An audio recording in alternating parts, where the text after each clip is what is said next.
Do you remember telling me that Mr. Wade and Miss Willis would rendezvous at that office? Whoa! I do recall knowing that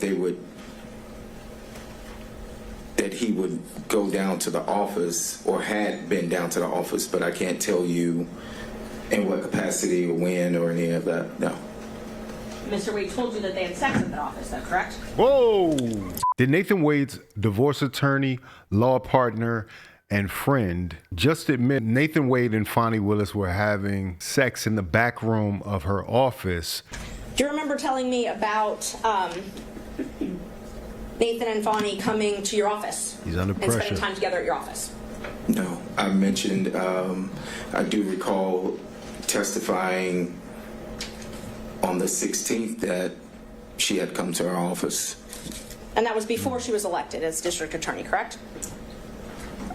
I recall that that was when she was district attorney. Because I said that there was a meeting held at my office. And who was at that meeting? Now, I can't tell you that. I don't recall. But you know Miss Willis was there, Mr. Wade was there. It was at our office. Actually, Miss Willis was there, and there were other people there. Mr. Wade was not in that meeting. He was in the back. I wasn't even in that meeting. Why did she hold it at your office then? I have no idea. What was going on in the back?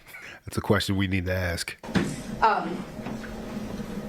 You also remember telling me about them spending time together at her law office before she took her job.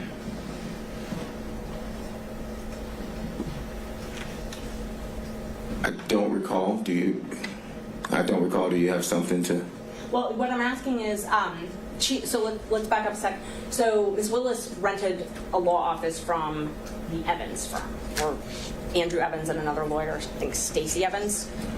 You have knowledge of that, correct? No, I'm going to object to your saying. Atlanta's a small town. All these lawyers, for the most part, are familiar with each other.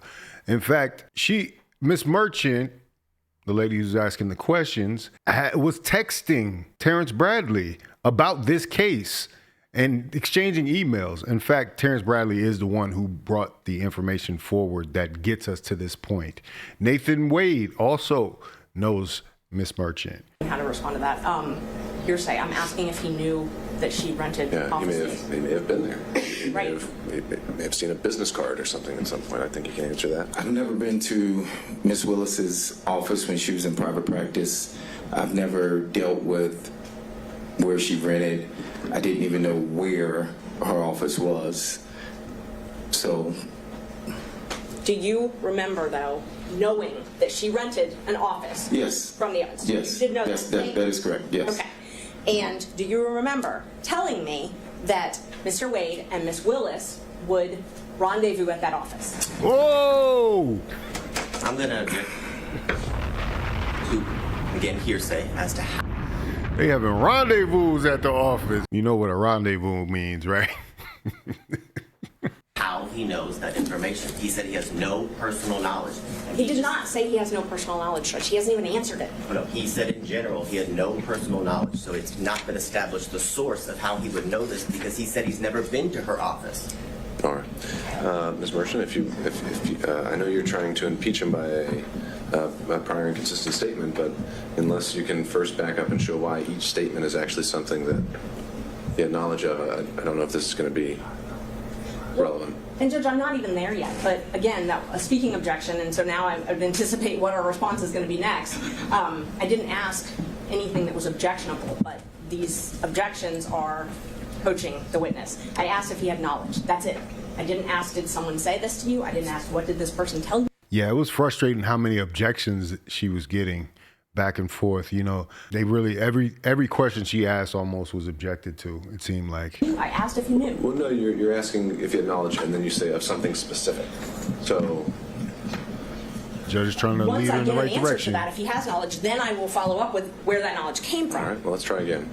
So my question is, do you have knowledge of them meeting at that office? Objection. Foundation. Okay, all right, overruled. Do you have knowledge of them Overruled. meeting at that office? I have no personal knowledge, if that's what you're asking. I didn't ask that yet. I asked if you have any knowledge.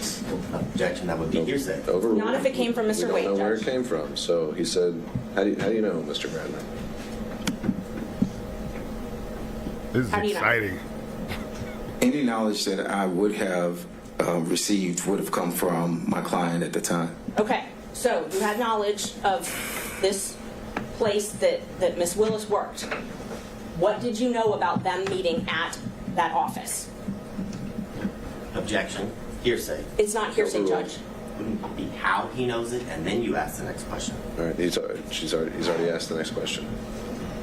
Even though there was a lot of objections, the judge was really good about keeping things moving and actually going. I think it has a lot to do with the reason that Terrence is back on the stand right now is because the judge had a private in-camera conference in his chambers yesterday.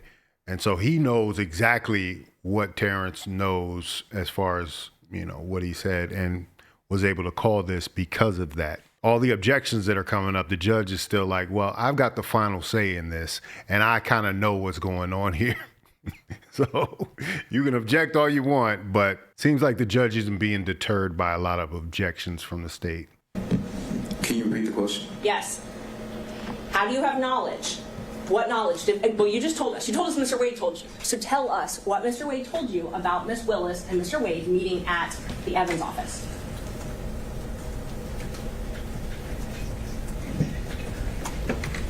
Objection, Your Honor. Privilege. This clearly covers the time after December 2018 that would be covered by privilege. Yeah, overruled. Overruled again. Answer the question. You recall the question, Mr. Bradley? I do not. You re-asked the question, Ms. Merchant. What did you learn from Mr. Wade? I was clarified that's where you learned it from. About Mr. Wade and Ms. Willis meeting at the Evans office together.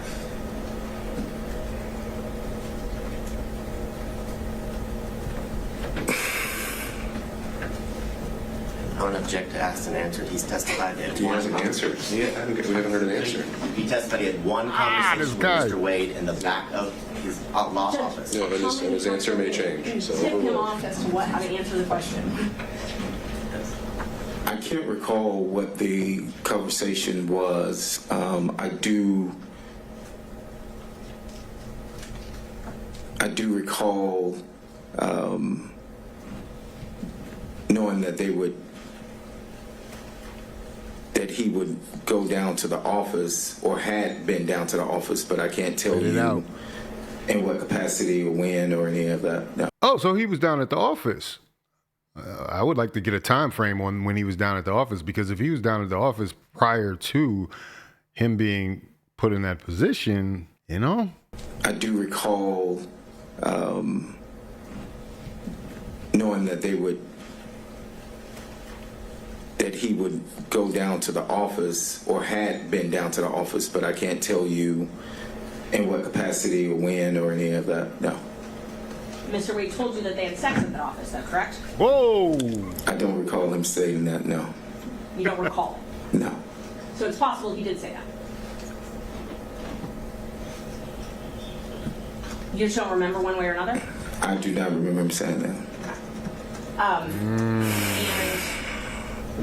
Look at that long exhale. Yo, the craziest thing about this is Nathan Wade is sitting right there in the front row.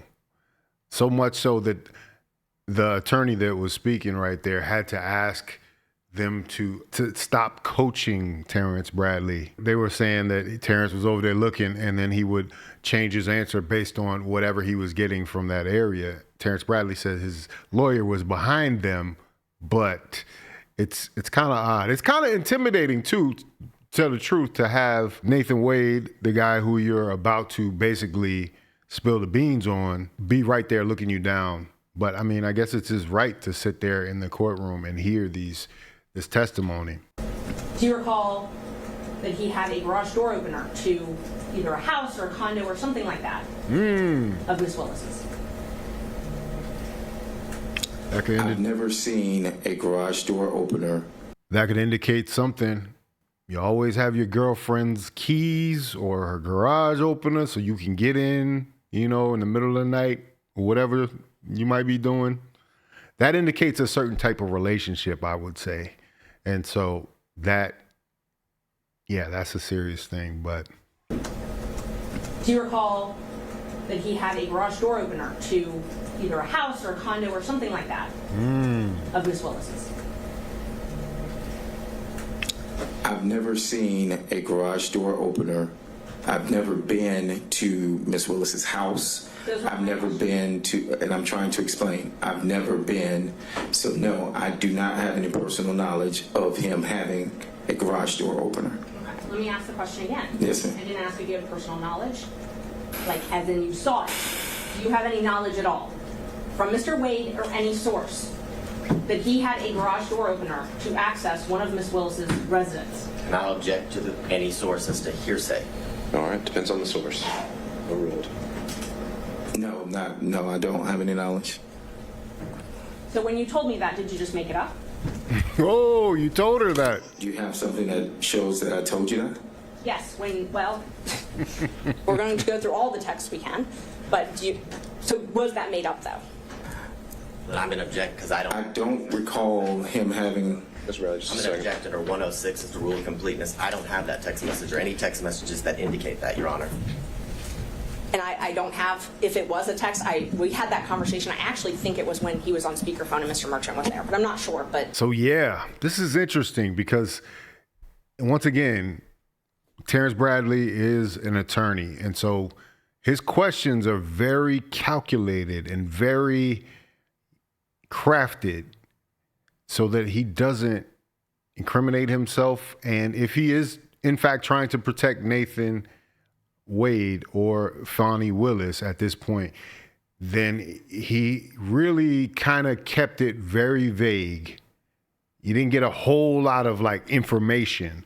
And so to the average listener, it would sound like that, the defense wasn't necessarily doing their job, but they were getting little bits of progress every time. And you kind of heard little chips, little contradictions that came out. And he kept saying something about speculation.